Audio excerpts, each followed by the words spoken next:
YouTube? This is Bill from West Virginia Air Gunners and Sportsman's Channel.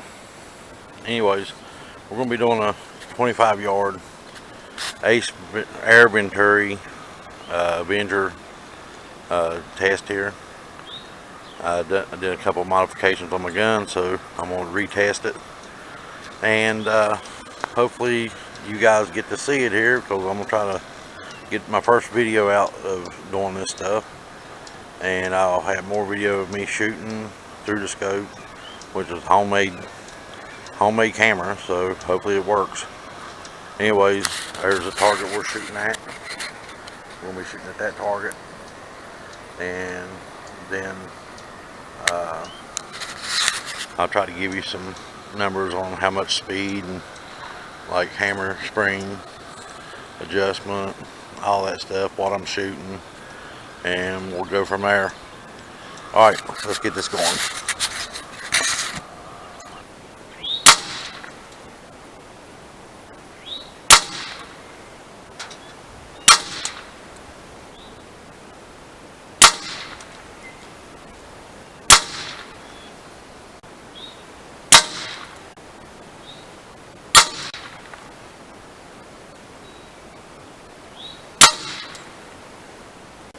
I'm just going to show you YouTube. This is my thumb. Look, that's my thumb. This is my pinky.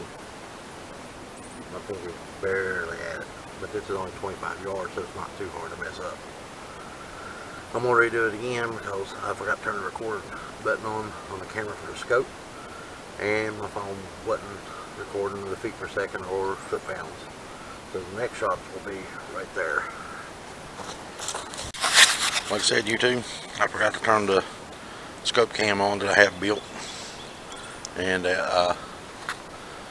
my phone wasn't registering what it was, because I guess it reset all my settings, so I went back and fixed that. So now we're going to do this again, and I'm going to shoot towards the left orange, and we'll see how tight I can get it to group. Plus I got my scope focused in a little bit better, and I'll get used to talking to this camera hopefully. But we're going to try it again. There we go.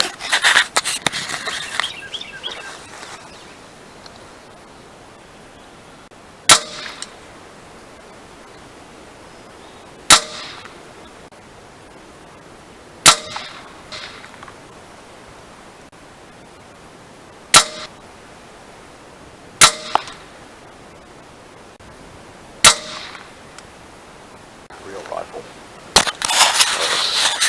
We'll go out here and take a look at my 50 yardest, where I was shooting at 50 yards. If y'all can see that right there. Alright, I'm going to put my thumb up to this one. Okay. Oh, thumb. See? Less than an inch.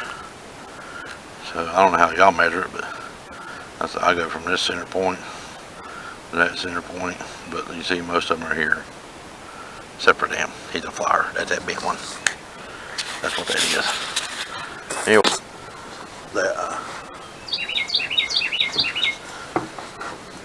I've done some upgrading to this.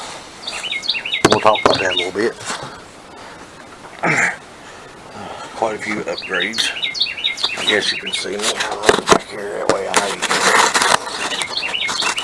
Try to anyway.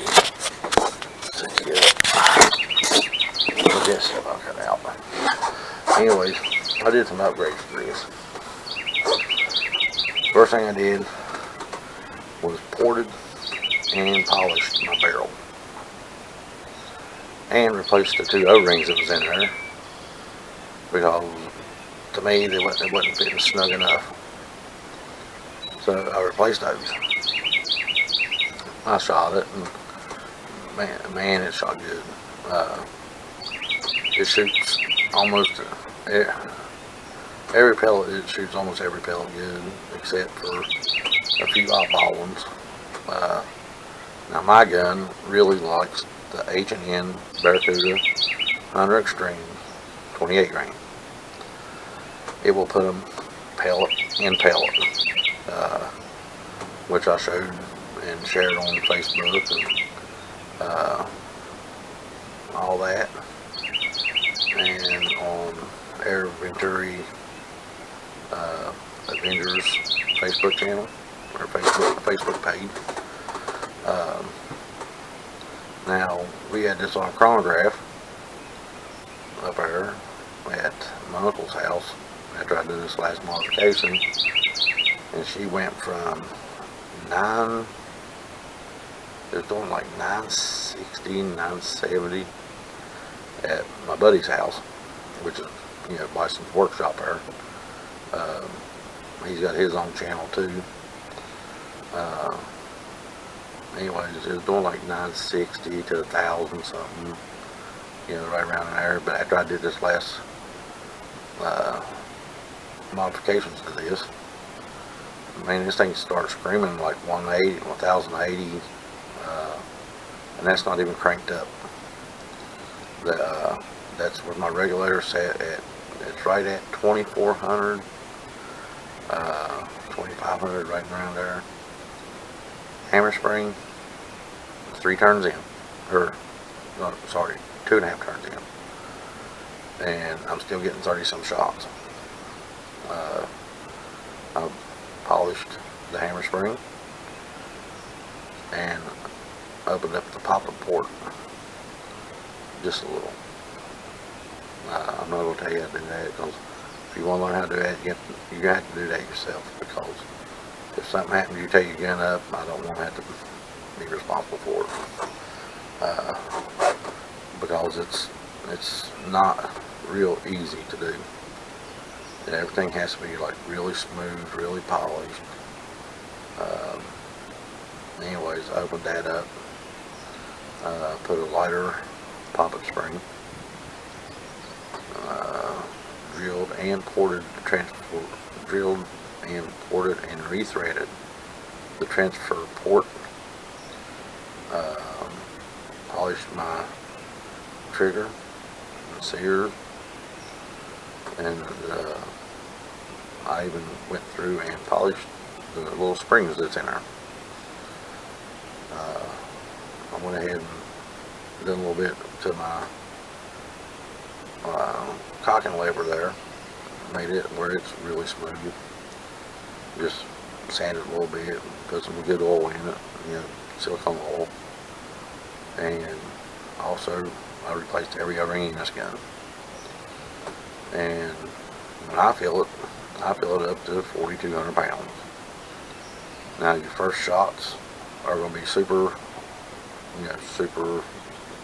strong, and they might not shoot exactly where you have it sighted in for when you're on your flat part of your string. Usually when I take my first 7, 8 shots, I hold 1 mil low. Like if I'm holding the crosshair here on my chest, and I want it to hit here, I would hold it 1 mil low, and it's usually right almost dead on. Each gun's a little different, but I'm also using a vector optic scope that I bought from Precision Air, Georgia, if I remember right. It's a 6x24. I'm just using an old cheap Chinese camera, a DVR camera. I'm using my Samsung phone, which is it's nothing cheap, it's nothing expensive, it's a cheap phone. I'm using an SJ cam and a little cheap camera that I bought off of Geek, that I got everything for like $4, but it was shipping too, so shipping was $10, so it was like $14 time it got here. But anyways, that's what I'm using on this, and like I said, you can see how accurate it is, and that's with a clip. You should see what it does with a single shot tray. I will be buying me some Carm magazines. My buddy James, Sir James there on STKO, he uses them. He's got me wanting to use them because I've seen him use them, and they do improve your accuracy and tighten up your group. And I'm not affiliated with nothing. I'm not getting paid for nothing. I'm just telling you from what I've seen in my experiences. And like my grandpa used to tell me, he says, if it's a single shot, it's always more accurate than an automatic. And it's true. That a single shot will always be more accurate than something that's or driven by a spring, because you're putting in at the same way every time with a single shot. It's not like that with these little Marauder magazines. Sometimes they bend the pellet skirt if they don't go in just right. I'm also using right now I got the Donnie FL Tonto on this, and after I did this modification, it needs a bigger one because it cracks. That it's a little, again, it's a little bit more power than what that thing will handle now. So I'll end up having to get another one of those, which I do got an SBD in there from Bison Workshop. It does good. It keeps right up with that one, and I might put it on there on the next video and check it out and see if it's quieter than this one. But I know I've tried them both. They're the same, but sometimes you might be able to put a little bit more air through it and make it. It might even help it breathe a little better. But anyways, that's it for today. Hope y'all like his. Like, comment, subscribe, hit the target button down there. It might be still target button, I don't know, I might change it. It's the subscribe button. But hit like, comment, subscribe, and please share it. Alright.